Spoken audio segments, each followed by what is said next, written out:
Barmen. Esselamu aleyküm diyeyim size bir qoğu haberim var. Şu restoranı teadaştık sizden bizim 100. müşterimiz. Size şu gün birinci zakalımız Muğut. Ben başkada düşünmedim. Öňşul adam tutarlar gördüm.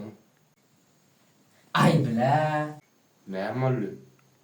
Şu adam şu gün bana sonra 3. kişiden. Söyleme. Şu gün istilası olmayınca Muğut. Kola goýanlar. Ay bile. Näme boldy?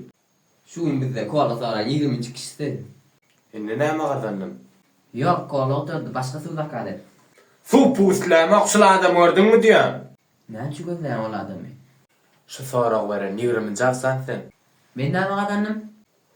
Gazandyň ýöne bak arman okumy oturdy da. Dur men olmaly.